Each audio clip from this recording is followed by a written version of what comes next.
жашап аткан үчүн компьютердин, телефондун, цивилизациянын өнүккөнүгө байланыштуу көз оорулар жашарды деп айтсам болот. Мурун мындай оорулар аз болсо, азыркы күндө көбөйүп атат. Мунун бирден бир себеби компьютер, телефондун туура эмес колдонгонубуз болуп эсептелинет. Компьютер, телефон боюнча сөз болуп калды. Ушул уюлдук телефондор, гаджеттердин ошол көз начарлоосуна тийгизген таасири тууралуу айта кетсеңиз да. Азыр негизинен жаш балдарда ушул колдонуу көп болуп атат. Булардын көзүнө кандай таасир берет ушул? Жаш балдар айтып кетсек, жаш балдар бир жаш курагына карап саат өлчөмдөрү белгиленген өзү.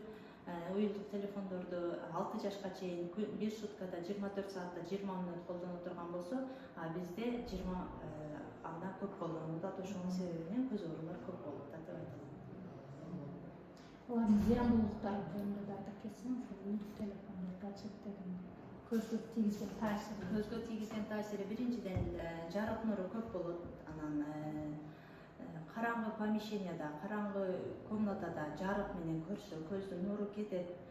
Рефракция деп коет бизде, көздүн рефракциясы начарлайт. Рефракциянын начарлашы бул биринчиден миопия оорусуна алып келет. Миопия деген көздү алысты жакшы алып бербейт, жакшы көрө албай калат. Ошонун эсебинен көпчүлүгү очки такканга туура келет. Көз ооруларынын түрү өтө эле көп.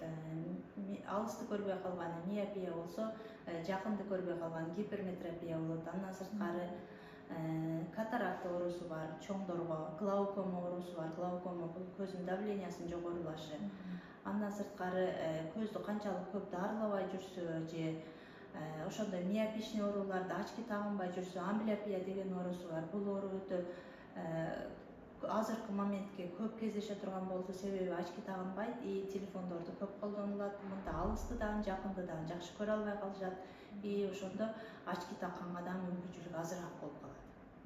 Аны алуу үчүн биринчиден күндөн коргоочу очки так демек.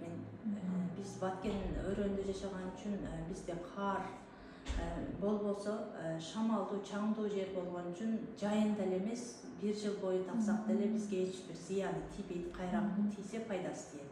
Андан сырткары уюлдук телефондорду убагында, өз убагында, керек маалда гана колдонушубуз керек.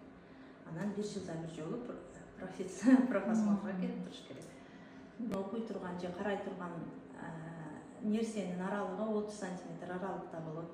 Анан көз менен жарык нуру компьютерди же телефонду караганда 15-20 мүнөт карап туруп, анан ортодо где-то 2-3 мүнөт перерыв кылсак бул өтө жакшы болот. Перерыв кылганда да жөн эле көзүң жумуп отуруп албай, көздүн гимнастикасы болот. Көздүн гимнастикасы деген алыскы эң бир жакшы эмне десем, көп кездешкен эң оңой гимнастиканын бир түрүн айтайын. Эң алыскы бир точканы карап туруп, анан жакынкы бир точканы. Ошентип где-то 10 секундтан ошентип карасаң, көздүн тамырлардын жыйрылышы, рефракцияга бул өтө жакшы жардам берет. Ошентип көздү гимнастика кылып турсак, көз көп таалыбай, чарчабайт. Башка ооруларды аныктаган учурларыңар болду?